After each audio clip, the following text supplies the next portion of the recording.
Alright guys, so this video is going to discuss basically the indexes that I kind of don't really use as much anymore. I used to use these a lot, mainly for like the one you see here, GBP, back when I used to trade GBP.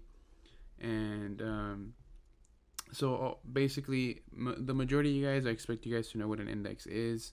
And an index basically tells you basically the level of strength a currency has for that specific currency, right? Like DXY is the index for dollar, and here I have a list of every single major currency, right? Whether it's GBP, JPY, NZD, AUD, CHF, Canadian, and Euro, right?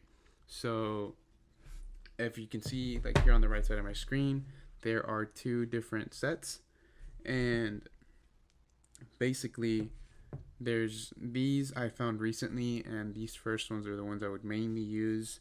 And you're gonna tell me like, yo, what the hell is this? Like, all I see is a bunch of gibberish here, which is the title. It just looks like a bunch of gibberish.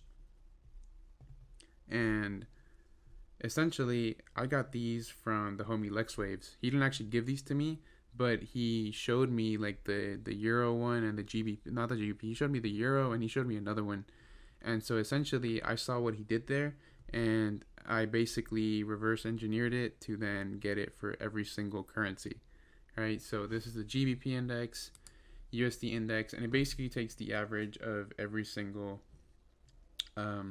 cross with major pairs, right? Whether it's here USD, GBP, CHF, JPY, etc., etc., etc.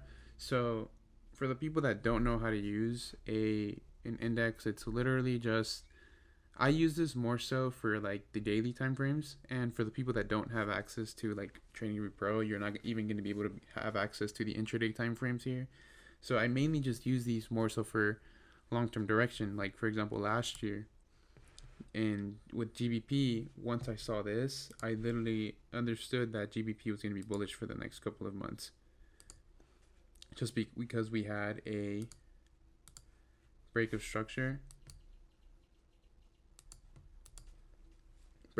here, mitigation, 3-day candle that took out previous liquidity, and that's when GBP started to rocket. And that's how I knew that this was when I should be shifting my bias on GBP to be bullish, and that's exactly what happened.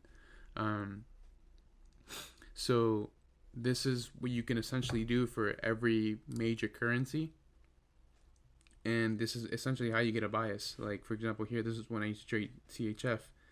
It's actually a markup from back in December of last year, right? And I saw whatever I saw here, I don't remember, but obviously once I saw that, the shift of trend, and that's when I saw CHF starting to rocket. And it's really cool because it gives you more so, it helps you more so understand macro direction, long-term direction. And recently I actually found the actual future index of every currency, right? So whether it's GBP, JPY, it tells you the strength of these so-called, major currencies, NZD, AUD, etc., etc., etc., right? So I'm gonna list these down in the description of this video, and mainly I just want you guys to use this for to understand higher time frame direction, and just more so give you another Confluence. Like there isn't really like anything special about these. Just a lot of people just don't know they actually exist. So yeah, guys, I'm gonna make sure to include these in the description. Just use these as basically a macro trend direction, a way to find that, and just literally find your theories with this. Find out what works for you, how it works, and yeah, this is just like literally another addition to the arsenal, just like I've said with previous topics. So yeah, guys,